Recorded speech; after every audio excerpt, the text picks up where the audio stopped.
Okay dear friends, ഏവർക്കും നമ്മുടെ ക്ലാസ്സിലേക്ക് സ്വാഗതം. PSC പരീക്ഷകളുടെ ഡേറ്റുകൾ വന്നിട്ടുണ്ട്. ഒന്നുകൂടി സജീവമായി എല്ലാവരും പഠിക്കണം. ഞാൻ കൂടുതലായി ഒന്നും സംസാരിക്കുന്നില്ല. കഴിഞ്ഞ ക്ലാസ്സിൽ ദൂരദർശൻ്റെ ആപ്തവാക്യമാണ് സത്യം ശിവം സുന്ദരം. അതിന് ഞാൻ ടെലിവിഷൻ്റെ ആപ്തവാക്യം എന്ന് പറഞ്ഞു. എൻ്റെ ഒരു സുഹൃത്ത് ചൂണ്ടിക്കാണിച്ചു. ആ സുഹൃത്തിന് എൻ്റെ പ്രത്യേക അന്വേഷണം ഞാൻ അറിയിക്കുന്നു. അപ്പോൾ ദൂരദർശൻ്റെ ആപ്തവാക്യമാണ് സത്യം ശിവം സുന്ദരം. എന്നാൽ ആകാശവാണിയുടെ ആപ്തവാക്യമാണ് ബഹുജന ഹിതായ ബഹുജന സുഖായ. ക്ലിയറായി. ഇനി ബാക്കി കാര്യങ്ങളിലേക്ക് കിടക്കാം. ഡിയർ ഫ്രണ്ട്സ്, ഞാനിവിടെ നിൽക്കുന്നത് 2026 നടന്ന PSCയുടെ ക്വസ്റ്റ്യൻ പേപ്പറുമായിട്ടാണ്. ഇത് 2026 നടന്ന PSCയുടെ ക്വസ്റ്റ്യൻ പേപ്പർ. ഇതിൽ ഓൺലൈൻ ക്വസ്റ്റ്യൻ പേപ്പറും ഉണ്ട്, OMR ക്വസ്റ്റ്യൻ പേപ്പറും ഉണ്ട്. ഏറ്റവും അവസാനം നടന്ന PSCയുടെ പരീക്ഷ 12/2026. 12/2026. അതിൽ ഒരു ക്വസ്റ്റ്യൻ ഞാനിന്ന് പറയാൻ പോവുകയാണ്. ആ ക്വസ്റ്റ്യൻ നിങ്ങളെങ്ങനെയാണ് പഠിക്കേണ്ടതാണ്. ആ ക്വസ്റ്റ്യൻ ഒരു ചോദ്യവും 4 ഉത്തരവും അതിനകത്തുണ്ട്. അതെങ്ങനെ ഡെവലപ്പ് ചെയ്യാമെന്ന് നമുക്കൊന്ന് പരിശോധിച്ച് നോക്കാം. ആ ക്വസ്റ്റ്യൻ തുടങ്ങുന്നത് ഇങ്ങനെയാണ്: ഇൻ മെമ്മോറിയം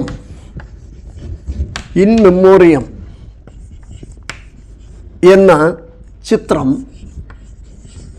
ഏതുമായി ബന്ധപ്പെട്ടതാണ്? എ. ഫ്രഞ്ച് വിപ്ലവം. ബി 1688 രക്തരഹിത വിപ്ലവം. സി 1921 മലബാർ കലാപം. ഡി 1857 ഒന്നാം സ്വാതന്ത്ര്യ സമരം. ഞാൻ പൂർണ്ണമായിട്ട് എഴുതുന്നില്ല, ഞാൻ എഴുതുന്നത്. Question was like this: in memorial. ഇതൊരു ചിത്രമാണ്. ഈ ചിത്രം താഴെ പറയുന്ന ഏത് സംഭവം അടിസ്ഥാനമാക്കിയുള്ളതാണ്? ഇൻ മെമ്മോറിയം എന്ന് പറയുന്ന ചിത്രം ഫ്രഞ്ച് വിപ്ലവവുമായി ബന്ധപ്പെട്ടതാണോ? 1789 ഫ്രഞ്ച് വിപ്ലവവുമായി ബന്ധപ്പെട്ടതാണോ? 1688 രക്തരഹിത വിപ്ലവവുമായി ബന്ധപ്പെട്ടതാണോ? ഇൻ മെമ്മോറിയം എന്ന ചിത്രം 1921 മലബാർ ലഹളയുമായി ബന്ധപ്പെട്ടതാണോ? ഇൻ മെമ്മോറിയം എന്ന ചിത്രം 1857 ഒന്നാം സ്വാതന്ത്ര്യ സമരവുമായി ബന്ധപ്പെട്ടതായിരുന്നു. ഇതായിരുന്നു ക്വസ്റ്റ്യൻ. അപ്പോൾ ഇൻ മെമ്മോറിയം എന്ന ചിത്രം 1857 ഒന്നാം സ്വാതന്ത്ര്യ സമരവുമായി ബന്ധപ്പെട്ടാണ്. ഉത്തരം കിട്ടി. ഇൻ മെമ്മോറിയം എന്ന് പറയുന്ന ചിത്രം 1857 ഒന്നാം സ്വാതന്ത്ര്യ സമരവുമായി ബന്ധപ്പെട്ടതാണ്. ഇതാണ് നമുക്ക് ഉത്തരം കിട്ടിയത്. ഇനി നമുക്ക് വിഷയത്തിലേക്ക് കിടക്കാം. ഇൻ മെമ്മോറിയം എന്ന ചിത്രം വരച്ചതാരാണ്? ആ പെയിൻറ്റിങ്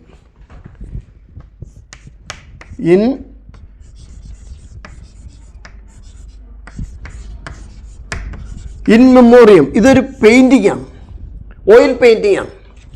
ഇൻ മെമ്മോറിയം എന്ന് പറയുന്ന ഈ ഓയിൽ പെയിൻറ്റിംഗ് വരച്ചത് ജോസഫ് നോയൽ പാറ്റൺ ആണ്. Joseph Noel Patton, PATON. എല്ലാവരും എഴുതിയെടുക്കൂ. ഇൻ മെമ്മോറിയൽ എന്ന ഒരു ഓയിൽ പെയിൻറ്റിങ്, അതിൻ്റെ ശില്പി ജോസഫ് നോയൽ പാറ്റൺ ആണ്. ജോസഫ് നോയൽ പാറ്റൺ അദ്ദേഹം വരച്ച ഒരു ചിത്രമാണ് ഇൻ മെമ്മോറിയൽ. അപ്പോൾ in memorial is a famous painting by Joseph Noel Paton, a Scottish artist. സ്കോട്ട്ലൻഡിലെ ആർട്ടിസ്റ്റാണ്. സ്കോട്ട്ലൻഡ് എന്ന് പറയുന്നത് ബ്രിട്ടനിൽ തന്നെയാണ്. അപ്പോൾ സ്കോട്ട്ലൻഡിലെ ഒരു ആർട്ടിസ്റ്റാണ് ജോസഫ് നോയൽ പാറ്റൺ. അദ്ദേഹം വരച്ച ചിത്രമാണ്, അദ്ദേഹം പെയിൻറ്റ് ചെയ്ത ചിത്രമാണ് ഇൻ മെമ്മോറിയം. ഇത് 1857 ഒന്നാം സ്വാതന്ത്ര്യ സമരമെന്ന് നമ്മൾ പറയുകയും ശിവായി ലഹള എന്ന് ബ്രിട്ടീഷുകാർ പറയുകയും ചെയ്ത വിപ്ലവത്തെ സംബന്ധിച്ചുള്ളതാണ്. ജോസഫ് നോയൽ പാറ്റൺ അദ്ദേഹം ബ്രിട്ടീഷുകാരനാണ്. അദ്ദേഹം ഇതിനകത്ത് he wanted to evoke sympathy and justify British retribution എന്ന വാക്കിൻ്റെ അർത്ഥം പ്രതികാരമെന്നാണ്. അപ്പോൾ ബ്രിട്ടീഷുകാർ ചെയ്ത പ്രവൃത്തികളെ ന്യായീകരിക്കുക. 1857 ഇന്ത്യക്കാർ ഒരുപാട് ദോഷം ബ്രിട്ടീഷുകാർക്കുണ്ടാക്കി. സ്ത്രീകളെയും കുട്ടികളെയൊക്കെ ഉപദ്രവിച്ചു കൊന്നു എന്നൊക്കെ പറഞ്ഞ് ബ്രിട്ടീഷുകാരുടെ ഒരു സിമ്പതി ഉയർത്താൻ വേണ്ടി ജോസഫ് നോയൽ പാറ്റൺ വരച്ച ചിത്രമാണ് ഇൻ മെമ്മോറിയൽ. 1858 ഇത് വരച്ചത്. 1857-58 ഒന്നാം സ്വാതന്ത്ര്യ സമരം. അപ്പോൾ ഈ കാലഘട്ടത്തിൽ വരച്ച ഒരു പ്രശസ്തമായ ചിത്രമാണ് ഇൻ മെമ്മോറിയം. ഇതിനകത്ത് ഇന്ത്യക്കാർ ബ്രിട്ടീഷുകാർക്കെതിരായി ചെയ്ത ചില പ്രവൃത്തികളെക്കുറിച്ചാണ് പരാമർശിക്കുന്നത്. ബ്രിട്ടീഷുകാർക്ക് അനുകൂലമായി ഒരു സിമ്പതി ഉയരാൻ വേണ്ടിയിട്ടാണ് ഈ ചിത്രം അദ്ദേഹം വരച്ചത്.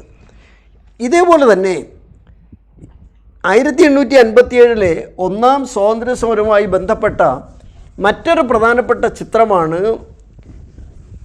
The relief of Lucknow. പരീക്ഷയ്ക്ക് ചോദിക്കാം. The relief, RELIEF, relief of Lucknow, LUCKNOW, Lucknow. The relief, ആശ്വാസം. The relief of Lucknow. Lucknow ഉത്തർപ്രദേശിൻ്റെ തലസ്ഥാനമാണ് ലക്നൗ. ലക്നൗ ഗോമതി നദിയുടെ തീരത്താണ്. അപ്പോൾ ദ റിലീഫ് ഓഫ് ലക്നൗ എന്ന് പറയുന്നത് ഒരു പെയിൻറ്റിംഗ് ആണ്, ഒരു ഓയിൽ പെയിൻറ്റിംഗ് ആണ് എന്ന് ആദ്യം മനസ്സിലാക്കി വെച്ചേക്കുക. ഇത് Thomas ബാർക്കറുടേതാണ്.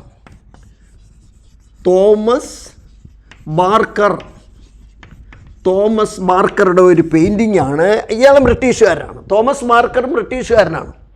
The relief of Lucknow എന്ന ചിത്രം അത് തോമസ് ബാർക്കറുടേതാണ്. ഈ ചിത്രത്തിൽ എന്താണ് പറഞ്ഞിരിക്കുന്നതെന്ന് വെച്ചാൽ, ബ്രിട്ടീഷുകാരായ പട്ടാളക്കാർ ഒരു പ്രദേശത്ത് അകപ്പെടുകയും അവിടെ നിന്ന് ആ ബ്രിട്ടീഷുകാരെ രക്ഷപ്പെടുത്തുന്നതാണ് ഇതിലെ കഥാവിഷയം. അപ്പോൾ ദ റിലീഫ് ഓഫ് ലക്നൗ എന്ന പെയിൻറ്റിങ് തോമസ് ബാർക്കറുടേതാണ്.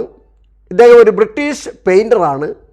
ഇത് 1857 സ്വാതന്ത്ര്യ സമരവുമായി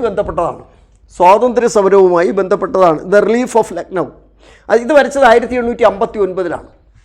എന്നാൽ ഇൻ മെമ്മോറിയം എന്ന ചിത്രം വരച്ചത് 1858. അത് വരച്ചത് ജോസഫ് നോയൽ പാറ്റൺ ആണ് അത് വരച്ചതെന്ന് മനസ്സിലാക്കി വെച്ചേക്കുക. The relief of Lucknow 1859 Thomas ബാർക്കറാണ്. അദ്ദേഹം ബ്രിട്ടീഷ് പെയിൻറ്ററായിരുന്നു. ഓയിൽ പെയിൻറ്റിംഗ് ആണ്. ഇതിനകത്ത് ബ്രിട്ടീഷുകാരെ രക്ഷപ്പെടുത്തുന്നതാണ് കഥാവിഷയമായിട്ടുള്ളത് എന്ന് എൻ്റെ സുഹൃത്തുക്കൾ മനസ്സിലാക്കണം. അപ്പോൾ അങ്ങനെയാണെങ്കിലേ ഇൻ മെമ്മോറിയൽ എന്ന ചിത്രം എന്തുമായി ബന്ധപ്പെട്ടതാണ്? ഒന്നാം സ്വാതന്ത്ര്യ സമരവുമായി ബന്ധപ്പെട്ടതാണ്. ദ റിലീഫ് ഓഫ് ലക്നൗ എന്തുമായി ബന്ധപ്പെട്ടതാണ്? ഒന്നാം സ്വാതന്ത്ര്യ സമരവുമായി ബന്ധപ്പെട്ടതാണ്. ഇനി നമുക്ക് ചില ചിത്രങ്ങൾ കൂടി പരിശോധിച്ചിട്ട് അടുത്ത ഭാഗത്തേക്ക് പോകാം. അപ്പോൾ 12/2026 ചോദിച്ച ഒരു ക്വസ്റ്റ്യൻ പേപ്പറിലെ ആദ്യത്തെ ക്വസ്റ്റ്യനെ കുറിച്ചാണ് സംസാരിക്കുന്നത്. ഇത് പറഞ്ഞപ്പോൾ മറ്റൊരു പ്രധാനപ്പെട്ട ചിത്രമാണ് ഗ്രാമീണ ചെണ്ടക്കാരൻ.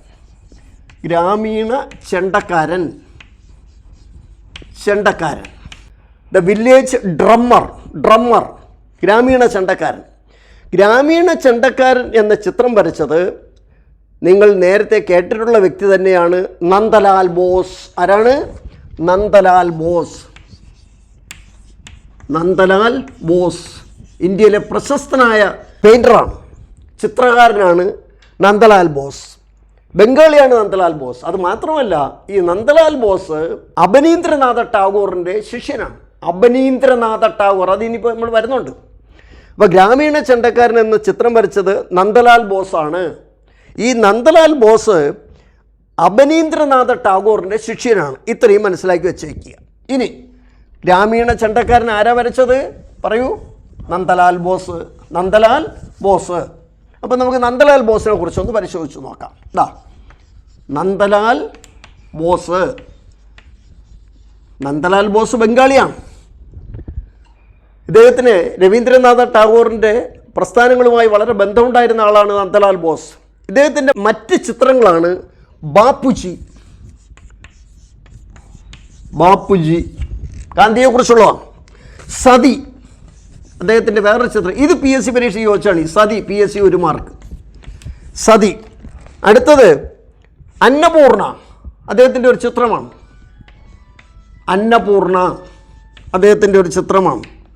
അന്നപൂർണ.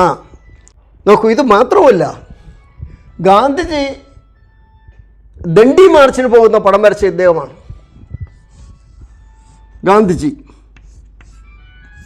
ഇതാണ് ദണ്ഡി മാർച്ചിന് പോകുന്ന വലിയ വടിയും പിടിച്ചുകൊണ്ട് ദണ്ഡി മാർച്ചിന് പോകുന്ന ചിത്രം വരച്ചത് നന്ദലാൽ ബോസാണ്. ബാപ്പുജി എന്ന ചിത്രം, സതി എന്ന ചിത്രം, അന്നപൂർണ എന്ന ചിത്രം, ഗാന്ധിജി ഉപ്പു സത്യാഗ്രഹത്തിന് വലിയ വടിയും പിടിച്ചുകൊണ്ട് പോകുന്ന ചിത്രം വരച്ചത് നന്ദലാൽ ബോസാണ്. ഇന്ത്യൻ ഭരണഘടനയുടെ cover page COVER cover page design ചെയ്തത് നന്ദലാൽ ബോസാണ്. നന്ദലാൽ ബോസിനെ കുറിച്ച് PSCക്ക് പല ക്വസ്റ്റ്യൻസും ചോദിച്ചിട്ടുണ്ട്. നന്ദലാൽ ബോസ്. അപ്പം നന്ദലാൽ ബോസിനെ കുറിച്ചാണ് ഗ്രാമീണ ചെണ്ടക്കാരൻ, വില്ലേജ് ഡ്രമ്മർ ഇംഗ്ലീഷിൽ, അതുപോലെ തന്നെ ഭരണഘടനയുടെ കവർ പേജ് തയ്യാറാക്കിയ നന്ദലാൽ ബോസ്. നന്ദലാൽ ബോസ് അബനീന്ദ്രനാഥ ടാഗോർ. ഈ അബനീന്ദ്രനാഥ ടാഗോർ രവീന്ദ്രനാഥ ടാഗോറിൻ്റെ അനന്തരവനായിരുന്നു. അനന്തരവൻ, നെവ്യൂ. ബാബുജി എന്ന ചിത്രം വരച്ചത് നന്ദലാൽ ബോസ്, സതി എന്ന ചിത്രം വരച്ചത് നന്ദലാൽ ബോസ്, പിന്നെ അന്നപൂർണ എന്ന ചിത്രം വരച്ചതും ഇന്ത്യൻ ഭരണഘടനയുടെ കവർ പേജ് തയ്യാറാക്കിയതും ഉപ്പു സത്യാഗ്രഹത്തിൽ ഗാന്ധിജി ആ നീളമുള്ള വടിയും പിടിച്ചു കൊണ്ടുപോകുന്ന ചിത്രം വരച്ചതും നന്ദലാൽ ബോസ് ആണെന്ന് മനസ്സിലാക്കി വയ്ക്കേണ്ടതുണ്ട്. ഇനി ഈ ചിത്രകലയുടെ പിതാവെന്നറിയപ്പെടുന്നത് രാജാ രവിവർമ്മയാണ്. രാജാ രവിവർമ്മ മലയാളിയാണ്. രാജാ രവിവർമ്മയാണ് ചിത്രകലയുടെ പിതാവെന്ന് തന്നെ അറിയപ്പെടുന്നത്. രാജാ രവിവർമ്മ, അത് ഒന്ന് ഓർമ്മിച്ച് വെക്കേണ്ടതാണ്. രാജാ രവിവർമ്മ, രാജാ രവിവർമ്മ. തിരുവനന്തപുരത്ത് കിളിമാനൂർ കൊട്ടാരത്തിലാണ് അദ്ദേഹം ജനിച്ചത്. രാജാ രവിവർമ്മ 1906 മരിക്കുകയും ചെയ്തു. ഇദ്ദേഹത്തിൻ്റെ പ്രശസ്തമായ ചിത്രമാണ് ശകുന്തള. 15 കോടിക്കൊക്കെയാണ് ഈ ചിത്രങ്ങൾ വിറ്റുപോയത്. ശകുന്തള, അതുപോലെ ഹംസ ദമയന്തി, ഹംസ ദമയന്തി, മുല്ലപ്പൂ ചൂടിയ നായർ സ്ത്രീ, മുല്ലപ്പൂ ചൂടിയ നായർ സ്ത്രീ, പിന്നെ തമിഴ് സ്ത്രീയുടെ ഗാനാലാപം, തമിഴ് സ്ത്രീയുടെ ഗാനാലാപം. ഇതെല്ലാം Raja Ravi Varma, father of Indian painting, അദ്ദേഹത്തിൻ്റെ ചിത്രങ്ങളാണെന്ന് മനസ്സിലാക്കി വച്ചേക്കുക. ശകുന്തള, ഹംസ ദമയന്തി, അതുപോലെ തന്നെ മുല്ലപ്പൂ ചൂടിയ നായർ സ്ത്രീ, തമിഴ് സ്ത്രീയുടെ ഗാനാലാപനം തുടങ്ങിയത് അദ്ദേഹത്തിൻ്റെ ചിത്രങ്ങളാണെന്ന് മനസ്സിലാക്കി വച്ചേക്കുക. നമ്മൾ നേരത്തെ പറഞ്ഞ അബനീന്ദ്രനാഥ ടാഗോറിൻ്റെ പ്രശസ്തമായ ഒരു ചിത്രം PSC പരീക്ഷയ്ക്ക് ചോദിച്ചിട്ടുണ്ട്. അബനീന്ദ്രനാഥ ടാഗോർ, രവീന്ദ്രനാഥ ടാഗോറിൻ്റെ അനന്തരവൻ. ആ ചിത്രത്തിൻ്റെ പേരാണ് Bharatmata. Bharatmata PSC 1 mark. Bharatmata PSC 1 mark. Bharatmata, Bharat Mata.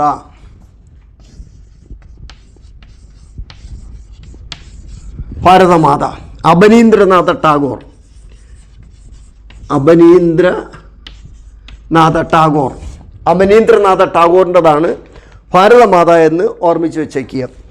ഇനി നമുക്ക് മറ്റ് ചിലരുടെ ചിത്രങ്ങൾ കൂടി ഒന്ന് പരിശോധിച്ചിട്ട് 1857 പോകാം. ഒന്നാം സ്വാതന്ത്ര്യ സമരത്തെക്കുറിച്ചാണല്ലോ ചോദ്യം. ഒന്നാം സ്വാതന്ത്ര്യ സമരത്തിൽ ഇൻ മെമ്മോറിയൽ എന്ന ചിത്രം വരച്ചത് ആര്? Patton, Noel Patton. അത് നമ്മൾ കണ്ടതാണ്. അടുത്ത ചിത്രങ്ങളിലേക്ക് വരികയാണ്. ഗൂർണിക്ക. ഗൂർണിക്ക എന്ന ചിത്രം, the Starry night, the Starry night, the sunflower,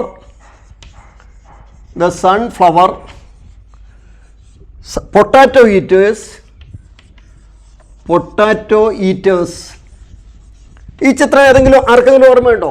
സുഹൃത്തുക്കൾ, കൊല്ലം, തിരുവനന്തപുരത്തെ കുറിച്ച് പ്രത്യേകിച്ച് ഞാൻ ചോദിക്കുകയാണ്. എൻ്റെ നാടാണ് തിരുവനന്തപുരം. ആർക്കറിയാം? ഗൂർണിക്ക എന്ന ചിത്രം, ദ സ്റ്റാറി നൈറ്റ്, ധാരാളം നക്ഷത്രങ്ങളുള്ള ആകാശം, ദ സൺഫ്ലവർ, സൂര്യകാന്തി പൂവ്, പൊട്ടാറ്റോ ഈറ്റേഴ്സ്, ഉരുളക്കിഴങ്ങ് തിന്നുന്നവർ. ഈ ചിത്രങ്ങൾ ആരുടേതാണ്? ഈ ചിത്രങ്ങൾ വിൻസെൻ്റ് വാൻ ഗോഗിൻ്റെതാണ്. ആരുടേതാണ്? Vincent van Gogh. Vincent van Gogh, VINCENT തന്നെ, വിൻസെൻ്റ് വാൻ ഗോഗ് എന്നാണ് പറയുന്നത് യഥാർത്ഥത്തിൽ. Vincent van Gogh. ഈ വിൻസെൻ്റ് വാൻ ഗോഗ് ഒരു ഡച്ച് പെയിൻറ്ററാണ്. ഡച്ച്, നെതർലൻഡുകാരനാണ്, ഹോളണ്ടുകാരനാണ്. ഒരു ഡച്ച് പെയിൻറ്റർ, ലോകപ്രശസ്തനാണ് വിൻസെൻ്റ് വാൻ ഗോഗ്. അത്ര ഒരു വലിയ പ്രതിഭാശാലിയെ കാണാൻ പറ്റില്ല. അത്ര വലിയ പ്രതിഭാശാലിയായിരുന്നു വിൻസെൻ്റ് വാൻ ഗോഗ്. അദ്ദേഹത്തിൻ്റെ ചിത്രമാണ് ഗൂർണിക്ക, ഒരു യുദ്ധക്കളം വിവരിക്കുന്നതാണ്. സ്റ്റാറി നൈറ്റ് മറ്റൊരു ചിത്രമാണ്. ദ പൊട്ടാറ്റോ ഈറ്റേഴ്സ് മറ്റൊരു ചിത്രമാണ്. ദ സൺഫ്ലവർ, ഇത് അദ്ദേഹത്തിൻ്റെ ചിത്രമാണ്. ഇനി ഈ വിൻസെൻ്റ് വാൻ ഗോഗിനെ കുറിച്ച് ഒരു ചെറിയ കാര്യം പറഞ്ഞുതരാം, മനസ്സിൽ വെച്ചേക്കുക. നോക്കൂ, വിൻസെൻ്റ് വാൻ ഗോഗ് ഡച്ച് പെയിൻ്ററാണെന്ന് ഞാൻ പറഞ്ഞു. വിൻസെൻ്റ് വാൻ ഗോഗ് ഒരു ഏകാഗിയായ ഒരു വല്ലാത്ത വ്യക്തിയായിരുന്നു. ഇദ്ദേഹം തോക്ക് കൊടുത്തുകൊണ്ട് നേരെ ഗോതമ്പ് പാടത്തേക്ക് പോയി. ഗോതമ്പ് പാടത്ത് പോയി വെടിവെച്ചു. അദ്ദേഹത്തിൻ്റെ നെഞ്ചിലേക്ക് തന്നെ വെടിവെച്ചു. വെടിവെച്ചതിന് ശേഷം അദ്ദേഹത്തിൻ്റെ ഇടത് കാത് അറുത്തെടുത്തു. ലോകപ്രശസ്തനായ ചിത്രകാരനാണ്. ആ ഇടത് കാത് അറുത്തെടുത്ത് അടുത്തുള്ള ഒരു ബ്രോത്തലിൽ കൊണ്ടുപോയി ഒരു പ്രോസ്റ്റിറ്റ്യൂട്ടിന് കൊടുത്തു. ഇടത്തെ കാത് അറുത്തെടുത്ത് കൊണ്ടുപോയി ഒരു സ്ത്രീക്ക് കൊടുത്തു. തിരിച്ച് വീട്ടിൽ വന്ന് കിടന്ന് മരിച്ചുപോയി. ഇതാണ് വിൻസെൻ്റ് വാൻ ഗോഗ്. പക്ഷേ അദ്ദേഹം മരിക്കുന്നതിന് മുമ്പ് സഹോദരനോട് പറഞ്ഞൊരു വാക്യമുണ്ട്, the sadness will last for ever. എന്നെ ശരിക്കും സ്വാധീനിച്ചതാണ്. The sadness will last for ever. ഇതാണ് അവസാനത്തെ വാക്ക് വിൻസെൻ്റ് വാൻ ഗോഗ് ഉപയോഗിച്ചത്. The sadness will last for ever. Last for ever. ദുഃഖം എന്നേക്കുമായി നിലനിൽക്കും. ദുഃഖം എന്നേക്കുമായി നിലനിൽക്കുമെന്നുള്ള അദ്ദേഹത്തിൻ്റെ അവസാന വാക്ക്. ആരുടെ?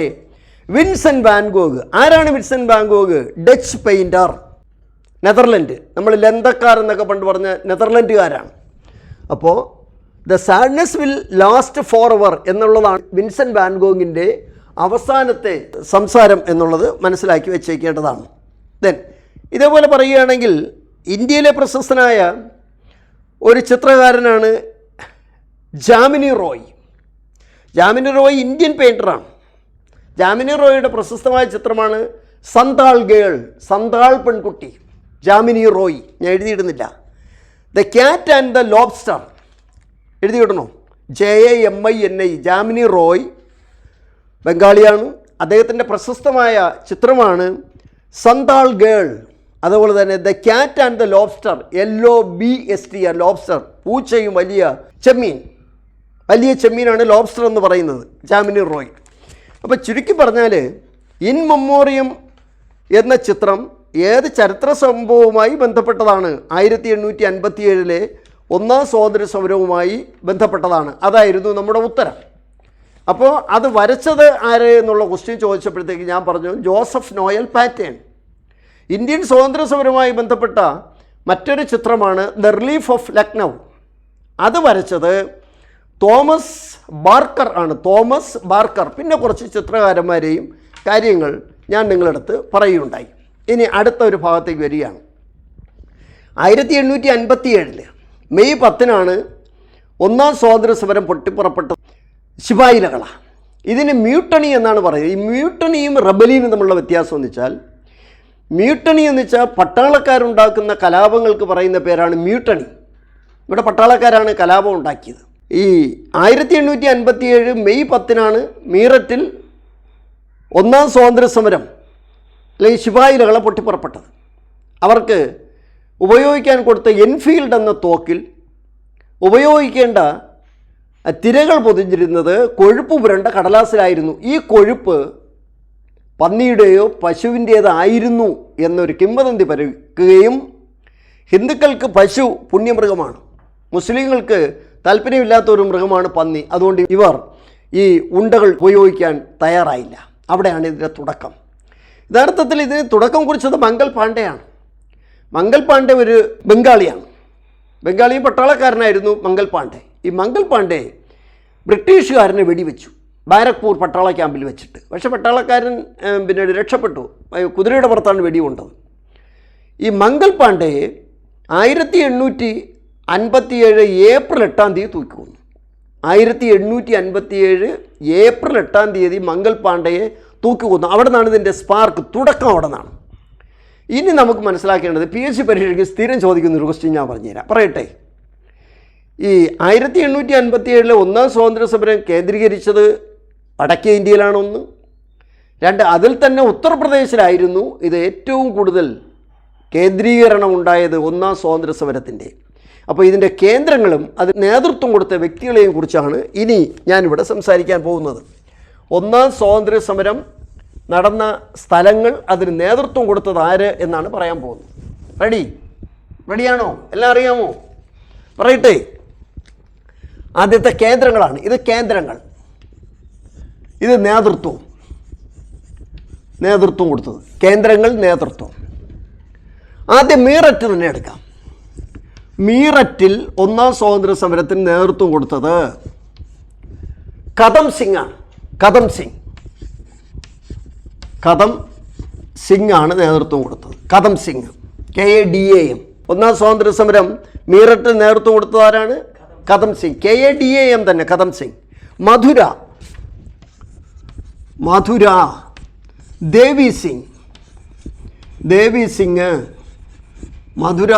സിംഗ് ആണ് നേതൃത്വം കൊടുത്തത് ഒന്നാം സ്വാതന്ത്ര്യ സമരത്തിന്. മധുര. അടുത്തത് ആസാമിൽ നേതൃത്വം കൊടുത്തത് മണിറാം ദത്ത്.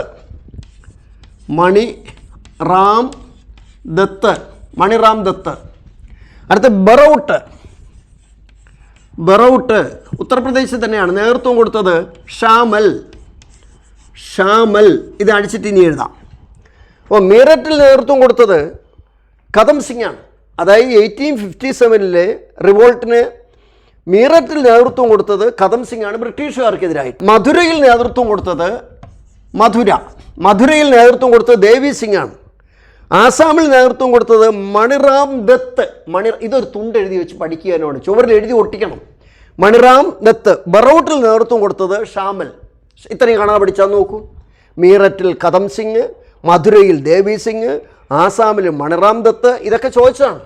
ബറൌട്ടിൽ ഷാമൽ. ഈ ഷാമൽ ഈ ഇടയ്ക്ക് PSC പരീക്ഷയ്ക്ക് ചോദിച്ചു. ഷാമൽ. ഇനി നമുക്ക് മറ്റ് കേന്ദ്രങ്ങളിലേക്ക് പോകാം. അപ്പോൾ 1857 ഒന്നാം സ്വാതന്ത്ര്യ സമരത്തെക്കുറിച്ചാണ് പറയുന്നത്. അപ്പോൾ എൻഫീൽഡ് തോക്കിൻ്റെ കാര്യം ഞാൻ നിങ്ങളുടെ അടുത്ത് പറഞ്ഞു. ലഹള കേന്ദ്രീകരിച്ചത് വടക്കേ ഇന്ത്യയിൽ ഉത്തർപ്രദേശിലാണെന്ന് പറഞ്ഞു. ഇതെല്ലാം ഓർമ്മിച്ച് വെച്ചേക്കുക. അടുത്തത് ബറേലി റോഹിൽഖണ്ഡ്.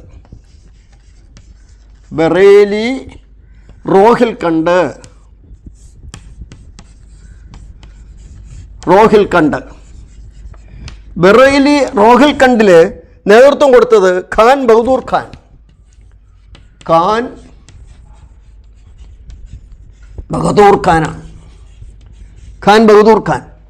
ഈ ബറേലിയിലെ വെച്ചിട്ട് പിന്നെ ബഹദൂർ ഖാൻ.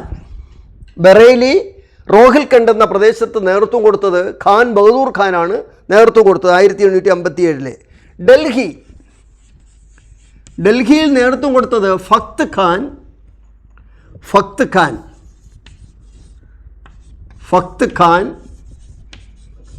പിന്നെ ബഹദൂർ ഷാ സഫർ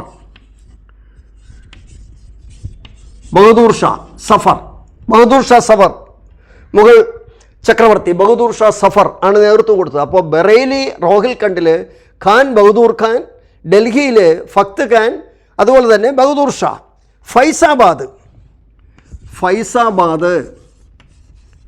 ഫൈസാബാദിൽ നേതൃത്വം കൊടുത്തത് മൗലവി അഹമ്മദുള്ള.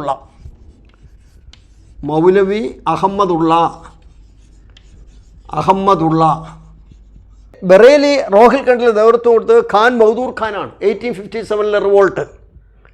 ഡൽഹിയിൽ നേതൃത്വം കൊടുത്ത ഫക്ത് ഖാനും ബഹദൂർ ഷാ സഫറുമാണ്. അടുത്ത ഫൈസാബാദിൽ നേതൃത്വം കൊടുത്തത് മൗലവി അഹമ്മദുള്ളയാണ് നേതൃത്വം കൊടുത്തത്. ഇനി നമുക്ക് അടുത്ത ഭാഗത്തേക്ക് കടക്കാം. അടുത്തത് ഝാൻസിയിൽ നേതൃത്വം കൊടുത്തത് ഝാൻസി റാണി തന്നെയാണ്. ഝാൻസി ഗോളിയോർ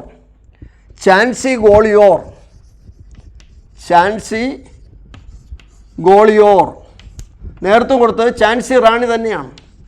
ഝാൻസി റാണി അല്ലെങ്കിൽ മണികർണിക. ഝാൻസി റാണി 1858 ജൂൺ 18 അവരെ വധിച്ചു. മരിച്ചു കിടക്കുകയാണ്. ജൂൺ 18. ഝാൻസിയിലും ഗോളിയോറിലും നേതൃത്വം കൊടുത്തത് ഝാൻസി റാണിയാണ്, മണികർണിക. 1858 ജൂൺ 18 അവരെ വധിച്ചു. പുരുഷ വേഷം ധരിച്ച് യുദ്ധകളത്തിൽ ഇറങ്ങിയതാണ്. ഹ്യൂഗ് റോസാണ് വധിച്ചത്. ബ്രിട്ടീഷ് സേനാനായകനായിരുന്നു ഹ്യൂഗ് റോസ്.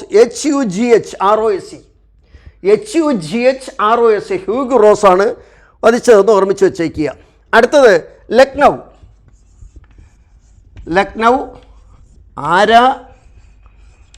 തുടങ്ങിയ പ്രദേശങ്ങൾ നേതൃത്വം കൊടുത്തത് ബീഗം ഹസ്രത്ത് മഹൽ. അപ്പോൾ ഡൽഹി ഗോളിയോറിൽ നേതൃത്വം കൊടുത്തത് ഝാൻസി റാണി. ലക്നൗ ആരാ നേതൃത്വം കൊടുത്തത്? ബീഗം ഹസ്രത്ത് മഹൽ.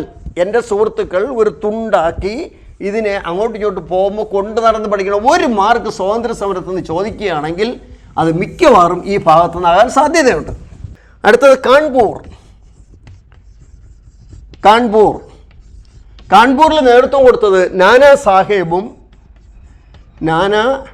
സാഹേബും താന്തിയ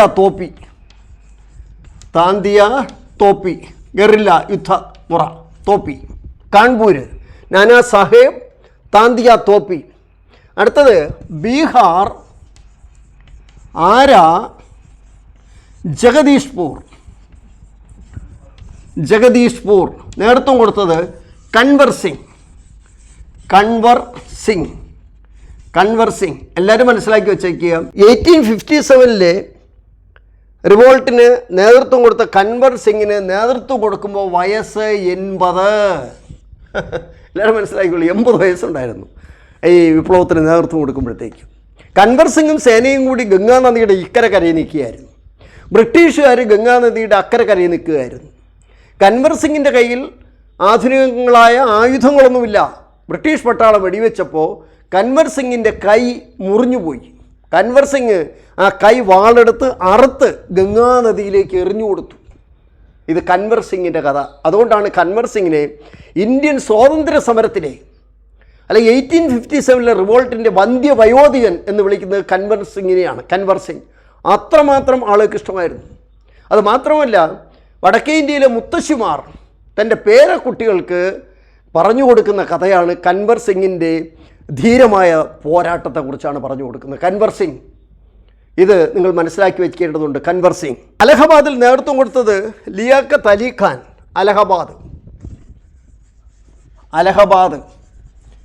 ലിയാഖത്ത്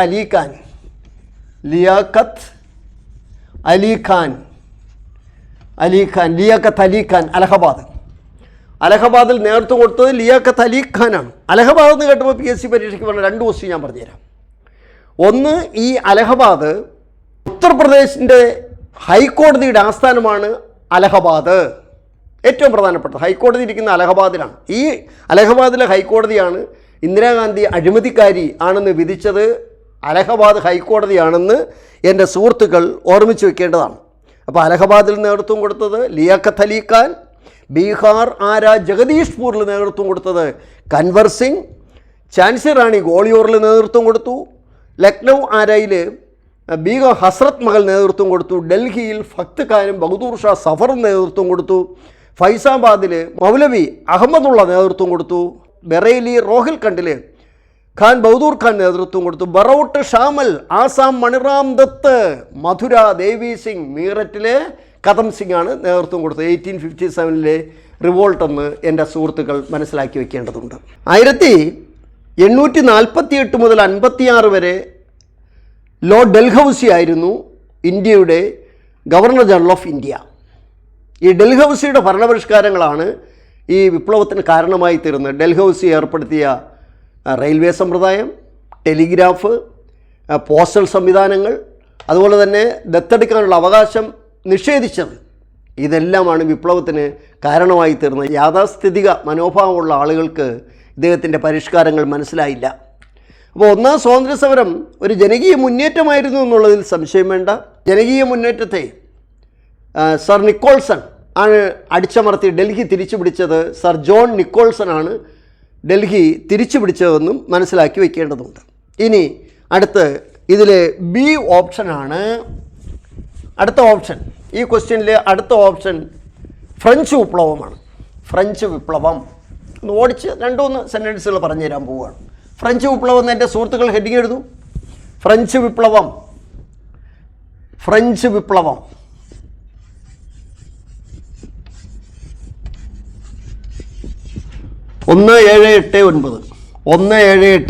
ഫ്രഞ്ച് വിപ്ലവം. 1789 ഫ്രഞ്ച് വിപ്ലവം. എഴുതിയെടുത്തോളം. ഫ്രഞ്ച് വിപ്ലവം നടന്ന ഫ്രാൻസ് അതിൻ്റെ തലസ്ഥാനമാണ് പാരീസ്. പാരീസ് സീൻ നദിയുടെ തീരത്താണ്. SEINE സീൻ നദിയുടെ തീരത്താണ്. സീൻ നദി ഇടയ്ക്ക് PSC പരീക്ഷയ്ക്ക് ചോദിച്ചു. 2024 പാരീസ് ഒളിമ്പിക്സ് നടന്നത് ഏത് നദിയുടെ തീരത്താണ്? സീൻ നദിയുടെ തീരത്താണ്. SEINE scene. ഫ്രഞ്ച് വിപ്ലവം സ്വാതന്ത്ര്യ സമത്വ സാഹോദര്യം എന്ന മുദ്രാവാക്യം. സ്വാതന്ത്ര്യ സമത്വം സാഹോദര്യം എന്ന മുദ്രാവാക്യം. ഈ മുദ്രാവാക്യം കേട്ടപ്പോഴത്തേക്കാണ് എനിക്കൊരു മുദ്രാവാക്യം മനസ്സിൽ വന്നത്. ഇതിൽ തന്നെ ഈ ക്വസ്റ്റ്യൻ പേപ്പറിൽ തന്നെ ഒരു മുദ്രാവാക്യമുണ്ട്. എല്ലാവരും ബോർഡിലേക്ക് വരൂ. ഫ്രഞ്ച് വിപ്ലവത്തെക്കുറിച്ചാണ് പറയാനുള്ളത്. അതിപ്പോൾ പറഞ്ഞിരിക്കും. ശരി, നോക്കൂ. 12/2026 ചോദിച്ച ഇതേ ക്വസ്റ്റ്യൻ പേപ്പറുള്ളൊരു ക്വസ്റ്റ്യൻ എഴുതാൻ പോവുകയാണ്. ക്വസ്റ്റ്യൻ എഴുതട്ടെ. ക്വസ്റ്റ്യൻ ഇതാണ്: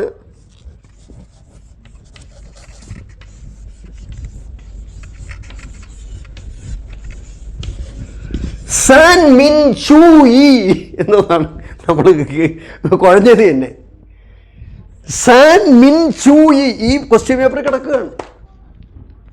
ഈ സാൻ മിൻ ചൂയി എന്ന് പറയുന്നത് സന്യാസൻ്റെ 3 തത്വങ്ങളാണ്. ഇതിൽ സാൻ എന്ന് പറയുന്നതാണ് ദേശീയത സാൻ. അടുത്തത് മിൻ എന്ന് പറയുന്നതാണ് ജനാധിപത്യം.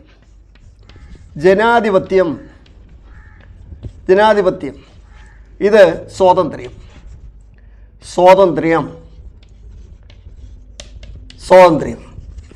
സാൻ മിൻ ചൂയി എന്തെന്നാണ്?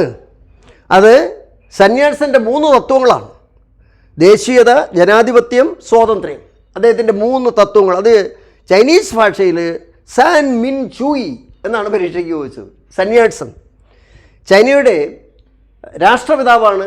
സന്യാസൻ 1911 ചൈനയിൽ വിപ്ലവം നടത്തി. 12 ചൈന റിപ്പബ്ലിക്കായി. റിപ്പബ്ലിക്കിൻ്റെ പ്രസിഡൻ്റായി സന്യാസൻ. അദ്ദേഹമാണ് കുമിങ്താങ് കക്ഷി രൂപീകരിച്ചത് ചൈനയിൽ.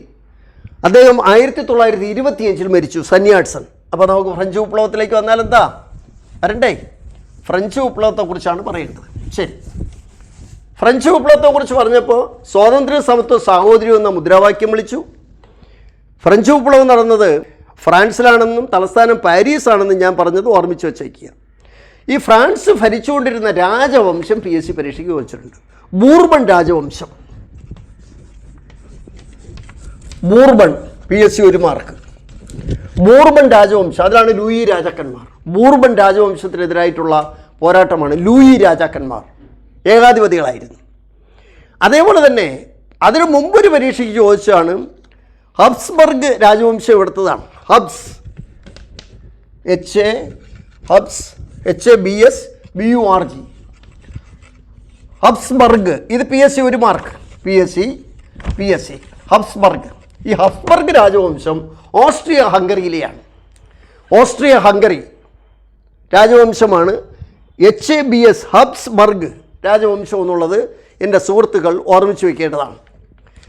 അടുത്തത് വിപ്ലവങ്ങളുടെ മാതാവ് എന്നറിയപ്പെടുന്നത് ഫ്രഞ്ച് വിപ്ലവമാണ്. എഴുതിയെടുക്കാൻ പറ്റുന്നുണ്ടോ? വിപ്ലവങ്ങളുടെ മാതാവ് ഫ്രഞ്ച് വിപ്ലവമാണ്. അതേസമയം പാർലമെൻറ്റിൻ്റെ മാതാവ് ബ്രിട്ടനാണ്. പാർലമെൻറ്റിൻ്റെ മാതാവ് ബ്രിട്ടനാണെന്ന് ഓർമ്മിച്ച് വയ്ക്കേണ്ടതുണ്ട്. ബ്രിട്ടനിലാണ് വ്യാവസായിക വിപ്ലവം നടന്നതെന്ന് നമുക്കറിയാം. ഇറ്റലിയിലാണ് റിനൈസൻസ് ആരംഭിച്ചത്. ജർമ്മനിയിലാണ് മതനവീകരണം ആരംഭിച്ചതെന്നും ഓർമ്മിച്ച് വയ്ക്കേണ്ടതുണ്ട്. അതേപോലെ തന്നെ ഫ്രാൻസിലെ രാജാക്കന്മാരായിരുന്നു ലൂയി രാജാക്കന്മാർ. ലൂയി 14 പറഞ്ഞത് ഞാനാണ് രാഷ്ട്രം. ലൂയി 14 പറഞ്ഞാണ് ഞാനാണ് രാഷ്ട്രം. എല്ലാവരും എന്നെ കേട്ടോളണം, ഞാൻ ഇഷ്ടമുള്ളവരോ കൊല്ലും, അടിക്കും, ചവിട്ടും, എല്ലാം ചെയ്യും. ഇതെല്ലാം ഏകാധിപത്യത്തിൻ്റെ ലക്ഷണങ്ങളാണ്. അപ്പോൾ ഞാനാണ് രാഷ്ട്രം എന്ത് അഹങ്കാരത്തോടെ പറഞ്ഞതാരാണ്? ലൂയി 14. ലൂയി 15 ഒട്ടും മോശമല്ല. അയാൾ പറഞ്ഞു എനിക്ക് ശേഷം പ്രളയം. ഞാൻ ഭരിക്കുന്ന അത്രയും കാലം ഇവിടെ ഉള്ളൂ, അതിനുശേഷം പ്രളയം, നിങ്ങൾ ഒരു പ്രതീക്ഷയും വേണ്ട. അപ്പോൾ എനിക്ക് ശേഷം പ്രളയം എന്ന് പറഞ്ഞത് ലൂയി 15. ഞാനാണ് രാഷ്ട്രം എന്ന് പറഞ്ഞ ലൂയി 14. ലൂയി 16 കാലത്താണ് ഫ്രഞ്ച് വിപ്ലവം നടക്കുന്നത്. ലൂയി 16 മുൻഗാമികൾ ആളുകളെ കൊല്ലുന്നതിന് ഗില്ലറ്റിൻ കണ്ടുപിടിച്ചു. ആ ഗില്ലറ്റിൽ വെച്ച് തന്നെ രാജാവിനെ, അതായത് ലൂയി 16 ഗില്ലറ്റിൻ ചെയ്തു. അദ്ദേഹത്തിൻ്റെ ഭാര്യയെ മേരി ആൻ്റോണിറ്റ് അവരെ വധിക്കുകയാണ് ചെയ്തത് ലൂയി 16. അതും നിങ്ങൾ മനസ്സിലാക്കി വയ്ക്കേണ്ടതുണ്ട്. ഫ്രഞ്ച് വിപ്ലവത്തിൻ്റെ പ്രവാചകൻ എന്ന് വിളിക്കുന്നതാണ് റൂസോ. ഫ്രഞ്ച് വിപ്ലവത്തിൻ്റെ പ്രവാചകൻ റൂസോയാണ് മനുഷ്യൻ സ്വതന്ത്രനായി ജീവിക്കുന്നു, എവിടെയും അവൻ ശൃംഖലാബന്ധിതനാണ്. Man is born free but he is in chains everywhere എന്ന് പറഞ്ഞത് റൂസോയാണെന്ന് ഓർമ്മിച്ച് വെച്ചേക്കുക. അദ്ദേഹത്തിൻ്റെ പ്രശസ്തമായ പുസ്തകമാണ് സോഷ്യൽ കോൺട്രാക്റ്റ്. അദ്ദേഹത്തിൻ്റെ പ്രശസ്തമായ പുസ്തകമാണ്. എമിലി റൂസോയുടെ പ്രശസ്തമായ പുസ്തകമാണ് കൺഫെഷൻസ്, കുംഭസാരങ്ങൾ. അദ്ദേഹത്തിൻ്റെ പ്രശസ്തമായ പുസ്തകമാണ് റൂസോ, ഫ്രഞ്ച് വിപ്ലവത്തിൻ്റെ പ്രവാചകൻ, പ്രോഫറ്റ് ഓഫ് ഫ്രഞ്ച് റവല്യൂഷൻ. അപ്പോൾ സോഷ്യൽ കോൺട്രാക്റ്റ്, എമിലി, കൺഫെഷൻസ് അദ്ദേഹത്തിൻ്റെ പുസ്തകങ്ങളാണെന്ന് ഓർമ്മിച്ച് വെച്ചേക്കുക. ഫ്രഞ്ച് വിപ്ലവത്തിൻ്റെ പിതാവെന്നറിയപ്പെടുന്നതാണ് വോൾട്ടയർ, മൊണ്ടസ്ക്യൂ. അത് നേതൃത്വം കൊടുത്തവരാണ് ഫ്രഞ്ച് വിപ്ലവത്തിന്. Rousseau, Voltaire, Montesquieu. അതിൽ വോൾട്ടയറെയാണ് ഫ്രഞ്ച് വിപ്ലവത്തിൻ്റെ പിതാവ് എന്ന് അറിയപ്പെടുന്നത്. അടുത്തത്, ഫ്രാൻസിൽ രാജഭരണമാണ് എന്ന് നമ്മൾ നേരത്തെ പറഞ്ഞു. പക്ഷേ അവിടെ ഒരു പാർലമെൻ്റ് ഉണ്ടായിരുന്നു, എസ്റ്റേറ്റ് ജനറൽ. ഈ എസ്റ്റേറ്റ് ജനറൽ ഈ ലൂയി രാജാക്കന്മാർ അവഗണിക്കുകയാണ് ചെയ്തത്. എസ്റ്റേറ്റ് ജനറൽ പാർലമെൻറ്റിൽ 3 വിഭാഗമായിരുന്നു ആളുകൾ. ഒന്നാം എസ്റ്റേറ്റ് പുരോഹിതന്മാരായിരുന്നു. 2ാം എസ്റ്റേറ്റ് പ്രഭുക്കന്മാരായിരുന്നു. 3rd എസ്റ്റേറ്റ് എന്ന് പറയുന്നത് സാധാരണ ജനങ്ങൾ, അധ്യാപകർ, വക്കീൽ, സാധാരണ മനുഷ്യരായിരുന്നു 3rd എസ്റ്റേറ്റ്. 3 എസ്റ്റേറ്റുകൾ ചേർന്നതാണ് ഫ്രഞ്ച് പാർലമെൻ്റ് എന്ന് ഓർമ്മിച്ച് വയ്ക്കേണ്ടതുണ്ട്. ഇവിടെ നിന്നാണ് ഈ വിപ്ലവത്തിൻ്റെ തുടക്കം. അത് നമുക്ക് ഡീറ്റെയിൽ ആയിട്ട് സംസാരിക്കാം. ഫ്രഞ്ച് വിപ്ലവവുമായി ബന്ധപ്പെട്ടതാണ് ടെന്നീസ് കോർട്ട് പ്രതിജ്ഞ ഫ്രഞ്ച് വിപ്ലവവുമായി ബന്ധപ്പെട്ടതാണെന്ന് മനസ്സിലാക്കി വെച്ചേക്കുക. ഫ്രഞ്ച് ജനതയുടെ ഏറ്റവും ഇഷ്ടപ്പെടാത്ത ഒരു സ്ഥാപനമായിരുന്നു ബാസ്റ്റൈൽ ജയിൽ. എന്തിനും ആളുകളെ പിടിച്ച് ബാസ്റ്റൈൽ ജയിലിലിടും. ഏകാധിപതികളെല്ലാം അങ്ങനെയാണ്. അവർക്ക് ഇഷ്ടമില്ലാത്തവരെ മുഴുവൻ ജയിലിലടയ്ക്കും, കൊല്ലും. ഇത് ലോകത്തെ ഏകാധിപതികളുടെ ലക്ഷണമാണ്. ഏകാധിപതികളെയെല്ലാം സമൂഹം വധിച്ചിട്ടുണ്ട്.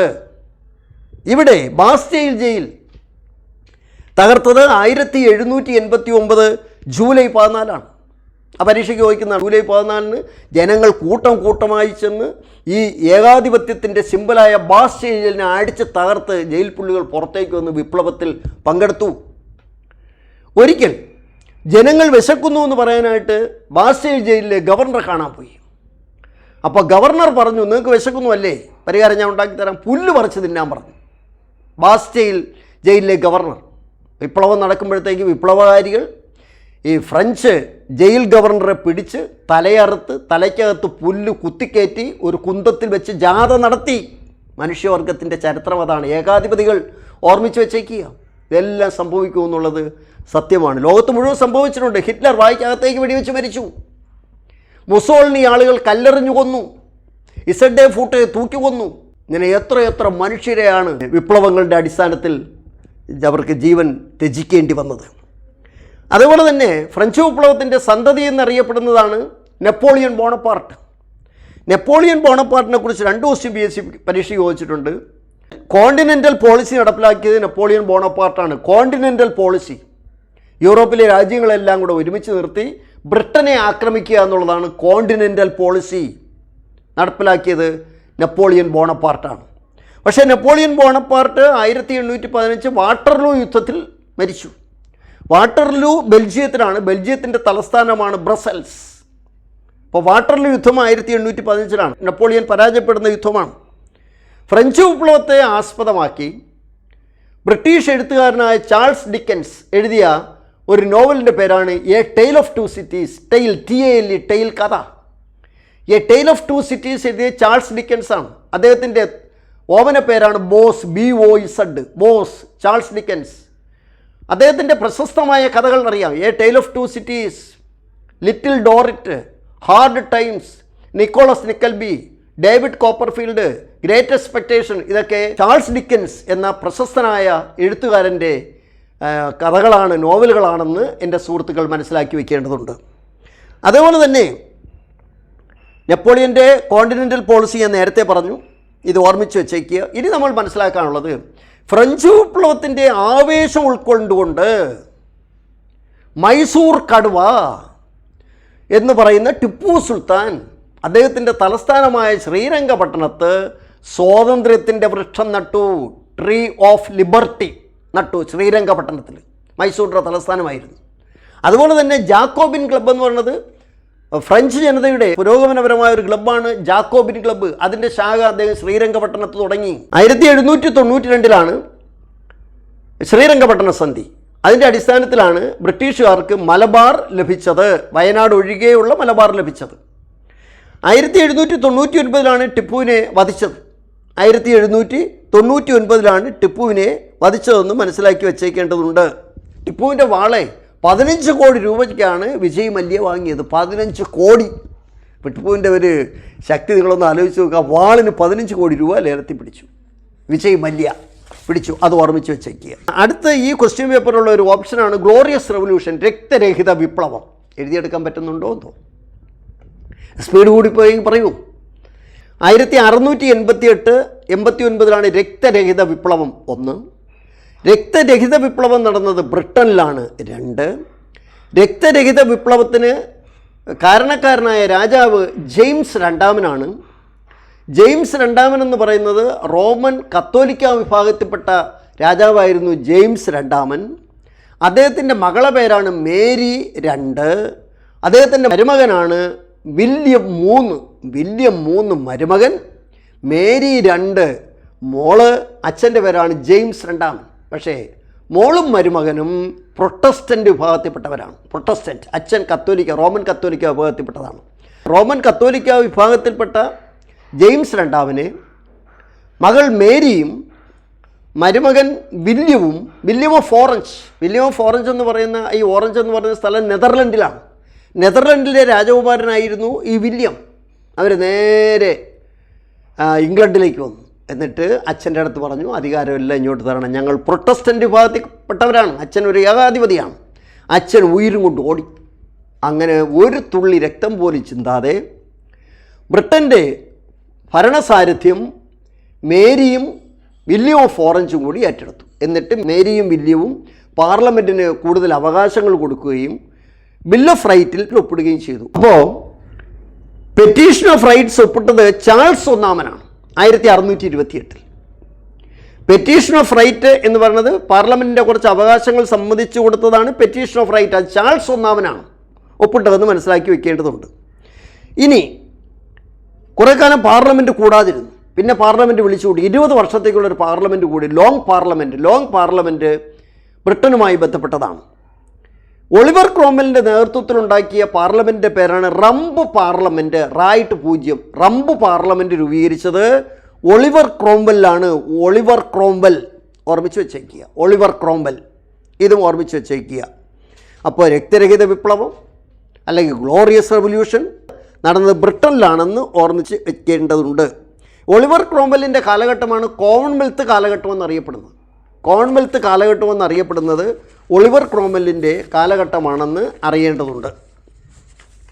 അടുത്ത അതിനകത്തുണ്ടായിരുന്ന ഒരു ഓപ്ഷനാണ് മലബാർ കലാപം. മലബാർ കലാപം 1921 മലബാർ കലാപം നടന്നത്. മലബാർ കലാപവുമായി ബന്ധപ്പെട്ടതാണ് wagon tragedy. 1921 November 9. Wagon tragedy നടക്കുന്നത് ഒരു ട്രാജഡി ദുരന്തം. തിരൂരിൽ നിന്നും കോയമ്പത്തൂരിലേക്ക് മാപ്പിളമാരെ കൊണ്ടുപോയി. മാപ്പിള പോരാളികളാണ്. കൊണ്ടുപോയപ്പോൾ പോത്തന്നൂർ വെച്ച് ആ വാഗൺ തുറന്നു നോക്കി. വെന്റിലേഷൻ ഇല്ലാത്തതായിരുന്നു. ഗുഡ്സ് കൊണ്ടുപോകുന്ന വാഗണാണ്. അപ്പോൾ ധാരാളം പേര് അതിൽ ശ്വാസം മുട്ടി മരിച്ചുപോയി. ഇതിനെ വാഗൺ ട്രാജഡി എന്ന് പറയുന്നു. അതുകൊണ്ടാണ് ഇതിനെ പോത്തന്നൂരിലെ ദുരന്തം എന്നാണ് സുമിത് സർക്കാർ വിളിച്ചത്. പോത്തന്നൂരിലെ ദുരന്തം എന്നറിയപ്പെടുന്നത് വാഗൺ ട്രാജഡി സംഭവവുമായി ബന്ധപ്പെട്ടതാണെന്ന് ഓർമ്മിച്ച് വെച്ചേക്കുക. വാഗൺ ട്രാജഡി സ്മാരകം അത് തിരൂരിലാണെന്ന് ഓർമ്മിച്ച് വെച്ചേക്കുക. മലബാർ കലാപത്തിന് നേതൃത്വം കൊടുത്തത് അലി മുസ്ലിയാരും വാര്യംകുന്നത്ത് കുഞ്ഞഹമ്മദ് ഹാജിയുമാണെന്ന് ഓർമ്മിച്ച് വെക്കേണ്ടതുണ്ട്. ഇനി മലബാർ കലാപവുമായി ബന്ധപ്പെട്ട് മനസ്സിലാക്കേണ്ടതാണ്, മലബാർ കലാപത്തിൻ്റെ വേറൊരു പേരാണ് പൂക്കോട്ടൂർ കലാപം. പൂക്കോട്ടൂർ കലാപം തന്നെയാണ് മലബാർ കലാപം. 2 മലബാർ കലാപത്തിലെ വാഗൺ ട്രാജഡിയെക്കുറിച്ച് അന്വേഷിച്ചത് AR നേപ്പ് കമ്മീഷനാണ്. ARKNAPP AR Knapp commission wagon ട്രാജഡിയെക്കുറിച്ച് അന്വേഷിച്ചതാണ്. എന്നാൽ വില്യം ലോഗനുണ്ട്. വില്യം ലോഗൻ മലബാറിലെ കളക്ടറായിരുന്നു. അദ്ദേഹമാണ് ഈ കർഷകരുടെ പ്രശ്നങ്ങളെക്കുറിച്ച് അന്വേഷിച്ചതാണ് വില്യം ലോഗൻ. വില്യം ലോഗനെ നമ്മൾ നേരത്തെ പഠിച്ചിട്ടുണ്ട്. അദ്ദേഹമാണ് മലബാർ മാനുവൽ പ്രസിദ്ധീകരിച്ചത്. 1887 മലബാർ മാനുവൽ പ്രസിദ്ധീകരിച്ചത് വില്യം ലോഗനാണെന്ന് ഓർമ്മിച്ച് വെച്ചേക്കുക.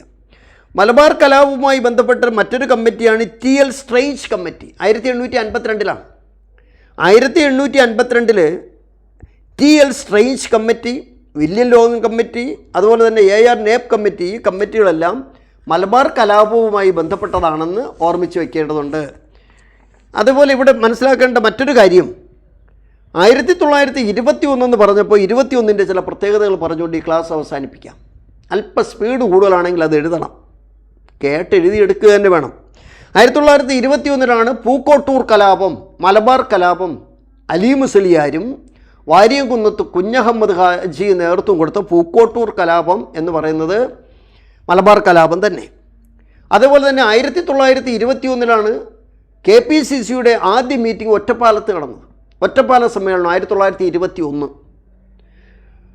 ഒറ്റപ്പാല സമ്മേളനത്തിൻ്റെ അധ്യക്ഷ പ്രസംഗം നടത്തിയത് ടി പ്രകാശമായിരുന്നു. അതിൻ്റെ താൽക്കാലിക അധ്യക്ഷനായിരുന്നത് KP കേശവമേനോനാണ്. കേരള പ്രദേശ് കോൺഗ്രസ് കമ്മിറ്റിയുടെ ആദ്യ സെക്രട്ടറി K മാധവൻ നായരായിരുന്നു. K മാധവൻ നായരാണ് മലബാർ കലാപം എന്ന പുസ്തകം എഴുതിയത്. K മാധവൻ നായർ മലബാർ കലാപം എന്ന പുസ്തകം എഴുതി. 1921 November 19 wagon tragedy. Wagon MSLV 1711 എന്നാണ് വാഗണിൻ്റെ നമ്പർ. MSLV 1711 എന്ന വാഗണിലാണ് ആളുകളെ അടച്ചുപൂട്ടി കൊണ്ടുപോയത്. ആളുകൾ വായു കിട്ടാതെ മരിച്ചത്. 1921 വിശ്വഭാരതി സ്ഥാപിക്കുന്നത്. 1901 ശാന്തി നികേതൻ, അത് വിശ്വഭാരതി ആയത് 1921 മനസ്സിലാക്കി വയ്ക്കണം. അതേപോലെ തന്നെ 1921 population divide, A sharp decline in the population, growth of population. അത് 1921 മനസ്സിലാക്കി വയ്ക്കേണ്ടതുണ്ട്. 1921 ഇമ്പീരിയൽ ബാങ്ക് സ്ഥാപിച്ചത്. ആ ഇമ്പീരിയൽ ബാങ്കാണ് പിന്നെ സ്റ്റേറ്റ് ബാങ്ക് ഓഫ് ഇന്ത്യയായി മാറിയത്. മുംബൈയിലാണ് അതിൻ്റെ ആസ്ഥാനം. ഏറ്റവും വലിയ വാണിജ്യ bank state bank of India. ഏറ്റവും കൂടുതൽ ശാഖകളുള്ളത് സ്റ്റേറ്റ് ബാങ്ക് ഓഫ് ഇന്ത്യ ആണെന്ന് മനസ്സിലാക്കി വയ്ക്കേണ്ടതുണ്ട്. 1921 31 പൊയ്കയിൽ യോഹന്നാൻ, കുമാരഗുരുദേവൻ, പൊയ്കയിൽ അപ്പച്ചൻ തിരുവിതാംകൂർ ലെജിസ്ലേറ്റീവ് കൗൺസിലിൽ അംഗമായി. നിയമസഭയിൽ അംഗമായത് 1921 31 മനസ്സിലാക്കി വയ്ക്കേണ്ടതുണ്ട്. ഈ കാര്യങ്ങളാണ് ഇവിടെ സംസാരിച്ച് 1-2 കാര്യങ്ങളോട് പറഞ്ഞ് ക്ലാസ് അവസാനിപ്പിച്ച് കളയാം. അപ്പോൾ ഇൻ മെമ്മോറിയൽ എന്ന ചിത്രം 1857 ഒന്നാം സ്വാതന്ത്ര്യ സമരവുമായി ബന്ധപ്പെട്ടതാണെങ്കിൽ, അമൃതം തേടി എന്ന നോവൽ എഴുതിയത് മലയാറ്റൂർ രാമകൃഷ്ണനാണ്. അമൃതം തേടി എന്നുള്ള നോവൽ എന്തുമായി ബന്ധപ്പെട്ടതാണ് പറയൂ? 1857 ഒന്നാം സ്വാതന്ത്ര്യ സമരവുമായി ബന്ധപ്പെട്ടതാണ്. അമൃതം തേടി എന്ന നോവൽ മലയാറ്റൂർ രാമകൃഷ്ണൻ. അദ്ദേഹത്തിൻ്റെ മറ്റ് കൃതികളാണ് വേരുകൾ, യക്ഷി, യന്ത്രം, ചെമ്പരത്തി, ഇതൊക്കെ അദ്ദേഹത്തിൻ്റെ കൃതികളാണെന്ന് മനസ്സിലാക്കി വയ്ക്കണം. മലയാറ്റൂർ രാമകൃഷ്ണൻ. അതേപോലെ തന്നെ കുമാരനാശൻ്റെ ദുരവസ്ഥ. കുമാരനാശൻ്റെ ദുരവസ്ഥ മലബാർ കലാപവുമായി ബന്ധപ്പെട്ടതാണ്. ദുരവസ്ഥ. അതുപോലെ തന്നെ സുന്ദരികളും സുന്ദരന്മാരും എന്ന നോവൽ എഴുതിയത് ഉറൂബാണ്. PC കുട്ടിക്കൃഷ്ണൻ. ഉറൂബ് PC കുട്ടിക്കൃഷ്ണൻ. അപ്പോൾ PC കുട്ടിക്കൃഷ്ണൻ്റെ സുന്ദരികളും സുന്ദരന്മാരും അത് മലബാർ കലാപവുമായി ബന്ധപ്പെട്ടതാണെന്ന് എൻ്റെ സുഹൃത്തുക്കൾ മനസ്സിലാക്കണം. ഇതേപോലെ സന്യാസി ഫക്കീർ കലാപത്തെ പശ്ചാത്തലമാക്കി ബങ്കിംചന്ദ്ര ചാറ്റർജി എഴുതിയ നോവലാണ് ആനന്ദമഠം എന്നും എൻ്റെ സുഹൃത്തുക്കൾ ഓർമ്മിച്ച് വയ്ക്കേണ്ടതുണ്ട്. അങ്ങനെ ഒരു ചെറിയ ക്ലാസ് ഇവിടെ അവസാനിപ്പിക്കുന്നു. ആ ക്ലാസ്സിൻ്റെ തുടക്കം ഇങ്ങനെയായിരുന്നു. ഇൻ മെമ്മോറിയൽ എന്ന ചിത്രം വരച്ചത് ഏത് സംഭവവുമായി ബന്ധപ്പെട്ടതാണ്? A. French revolution, B. രക്തരഹിത വിപ്ലവം, C. മലബാർ കലാപം, D. 1857 ഒന്നാം സ്വാതന്ത്ര്യ സമരം. ഇതായിരുന്നു ക്വസ്റ്റ്യൻ. ആ ക്വസ്റ്റ്യനെ കുറിച്ച് ചെറുതായിട്ടൊന്ന് വിവരിക്കാനുള്ളൊരു ശ്രമം ഞാൻ നടത്തിയിട്ടുണ്ട്. ബോർഡിൽ ശക്തിയായിട്ട് എഴുതാതിരുന്നത് ചോക്കിൻ്റെ ചില പ്രശ്നങ്ങളുള്ളതുകൊണ്ടാണ്. എനിഹൗ ഞാൻ വളരെ സ്പീഡിനാണ് പറഞ്ഞതെന്ന് എനിക്ക് നന്നായിട്ടറിയാം. നിങ്ങളുടെ അഭിപ്രായങ്ങളനുസരിച്ച് ഈ ക്ലാസ്സിൽ മാറ്റങ്ങൾ വരുത്താൻ ശ്രമിക്കുക തന്നെ ചെയ്യും. ഈ വിപ്ലവങ്ങളെല്ലാം ഒന്നെടുക്കാൻ ഞാൻ തന്നെ ഒരു ശ്രമം നടത്തും, അത് യാതൊരു സംശയവും വേണ്ട.